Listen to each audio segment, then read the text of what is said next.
Negotiating an immediate end to the war vastly increases the likelihood that the strength of the West and its commitment to Ukraine endures in the long run. So we just heard that we should not negotiate with terrorists, no matter what. And whilst I'm sure we all wish the best for Rachel's family, wouldn't you all, if your family were held at gunpoint by a terrorist, and if the only way of saving them was by negotiating with that terrorist, wouldn't you all at least try? Even if there's a small chance of it succeeding, if this is the only solution, is it not at least worth a shot? Would you really maintain that your one principle, we should not negotiate with terrorists, overrides all desire to save your family members? That seems like an absurd position to hold. We heard at the beginning from our esteemed treasurer that as European and American support for Ukraine dwindles, they become increasingly and increasingly less likely to win the war. But what I want to show is that even if military support for Ukraine continues for longer than anticipated, allowing for the possibility of Russian defeat, we should still negotiate an immediate end to the war, because failing to do so threatens the continued existence of the Western alliance currently supporting Ukraine. And this is something that Ukraine's long-term stability and prosperity cannot go without. So my argument will be in three parts. I will argue firstly that Ukraine is reliant on a strong, united, and benevolent West. Secondly, that prolonging the war will damage the economies and the unity of the Western order. And thirdly, that this in turn will undermine the military capacities of the West, all of which threaten Ukraine in the long run. In contrast, negotiating an immediate end to the war allows the West to conserve their strength, supporting Ukraine's recovery while still retaining the capacity to deter aggression by hostile states. More information. Granted. How successful have Western states been in deterring aggression over the last decade? No, it's obviously difficult to hold that the entire Western alliance could deter all aggression by any foreign state, but you can certainly identify the conditions under which it becomes harder to deter foreign states. So as I'll go on to argue, continuing the war in Ukraine will make it a lot harder for Western countries to deter foreign aggression, even if it's never possible for them to deter all foreign aggression. So what would Ukraine look like after the war? Whether it negotiates an end now or keeps fighting and recaptures lost territory, it will nonetheless be completely reliant on Western support for rebuilding and national security. Estimates put the cost of reconstruction and recovery in Ukraine at around £320 billion, and the cost of maintaining national security will only push this number higher. China is unlikely to step in and fund this due to its close ties with Russia, nor would we want it to. So the only alternative is something akin to a 21st century Marshall Plan sponsored by the West. As I will go on to argue, negotiating a swift end to the war whilst Western support is still intact is the only way of reliably achieving this. The other feature of a post-war Ukraine is that it will still have an aggressive, belligerent neighbor. Whether the war ends by Russian victory, Ukrainian victory, or a negotiated compromise, what remains are Russian aims of expansion and Putin's unpredictable leadership. Ending the war by negotiation may be preferable because it allows Putin to save face and reduces the risk of Russian retaliation.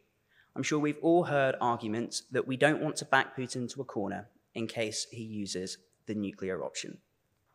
But no matter what the terms of the agreement are, Ukraine's sovereignty and security will remain at risk simply by virtue of being neighbors with Russia.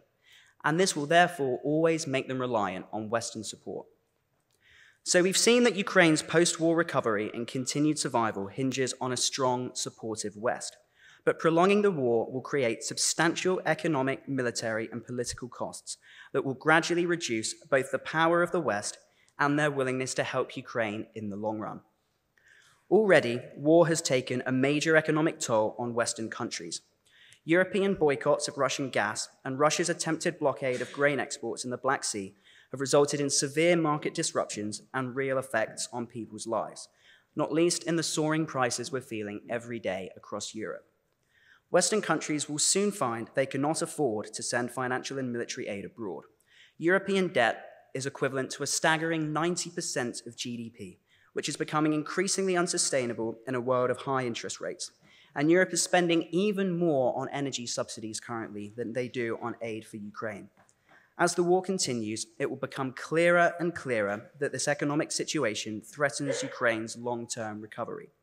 It not only makes a Marshall Plan less feasible, but also has already begun to provoke political backlash against sending yet more financial aid to Ukraine. Negotiating a swift end to the war would ease Europe's economic pain, thus aiding in Ukraine's long-term recovery. We have thus established that prolonging the war undermines the West's economic position, but more importantly, it also undermines Western political unity. Collective action by the West, including through organizations like NATO, is the only comprehensive defense against hostile states, and also the only means of promoting economic recovery in Ukraine.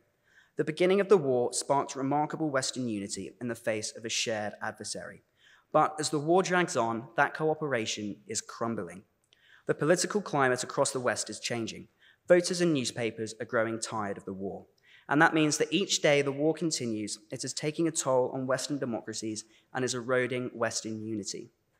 More specifically, to prolong the conflict is to embolden populist right-wing movements within Western democracies. Extremist groups thrive on war fatigue and use any opportunity to exploit skepticism towards international commitments. A public survey found just yesterday that only 10% of Europeans think Ukraine could still win the war. Over half of American Republicans think that the US is providing too much aid in the war, and Republicans in Congress are blocking the latest aid package to Ukraine. Trump's election would endanger this further, and a similar pattern is seen across Europe. In France, for instance, Marine Le Pen routinely implicates the war in issues like energy security and rising costs of living, both of which were top voting issues in the last national election. Finally, whilst an economically weak and disunified West will struggle to project itself abroad, this is compounded when we consider the effects the war is having on the West's military capabilities. Ukraine is currently firing 90,000 shells each month, despite total European production lagging at under a third of that.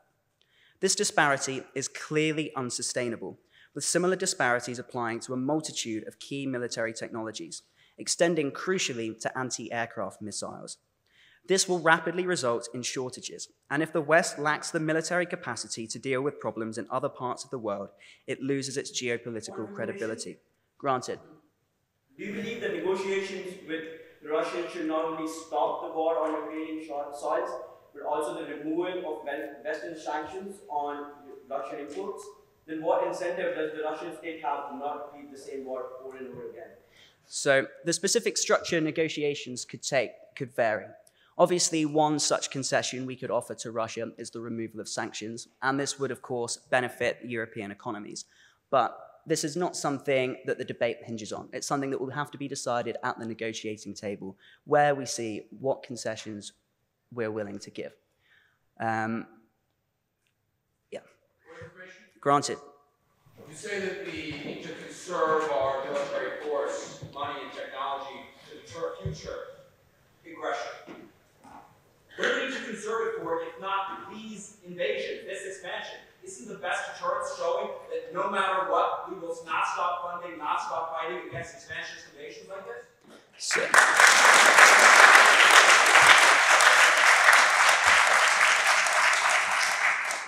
So this brings me on to my next point. Obviously, the main objection to my view is, well, why not now? Surely if we want to make the point that will deter aggression, we need to go all in now on stopping Russia. But you have to look at the long time horizon. What happens the next time a state wants to commit an act of aggression? What happens when we run out of money and run out of military supplies? Suppose the current conflict in the Middle East erupted into something much more violent, dragging major powers deep into a regional war. Stability is threatened to a far greater extent if the West is unable to counterbalance these hostile regional powers, such as a well-armed Iran or rebel group. It must conserve its military might now so that it's able to counter these future threats. Suppose instead that China made a bid for Taiwan. We have heard arguments that protecting Ukraine is vital for setting a precedent and showing we will stand up to aggressors. But here we see the inherent problem. If the war drags on and we sacrifice so much that we run out of munitions and cannot find the funds, we stand no chance of deterring Chinese aggression either. As the war continues, it becomes increasingly apparent to the rest of the world that the West is saddled with debt and will be less able to deploy its dwindling military supplies in the future. Point of information. Not granted. If we want to set a precedent that will maximize deterrence, we should not exhaust our military supplies, but make it clear that we will counter aggression wherever it appears and deny the aggressor a total victory. In dealing with Russia, therefore, we need an immediate end to the war where the West draws clear lines in the sand, retaining its military might whilst preventing a total victory over Ukraine. To conclude, even if Ukraine has a chance of winning the war and can hold on to Western support for longer than anticipated, it must still prioritize a safe recovery by negotiating immediately. Prolonging the war risks the collapse of the Western alliance, as Western countries would witness a continued economic and military decline, and the unity that was so remarkable in the early stages of the war will crumble. The West would lose its ability to counter foreign threats, including potential future aggressions from Russia and China, and would also lose its ability to promote Ukraine's post-war recovery. Negotiating an immediate end to the war vastly increases the likelihood that the strength of the West and its commitment to Ukraine endures in the long run. Therefore, even if there is a chance Ukraine can win the war, any attempt at doing so would be far too risky. Better for Ukraine to take what it can get now and seek the cooperation of Europe and the US in securing its long-term security and kickstarting its economic recovery. Thank you.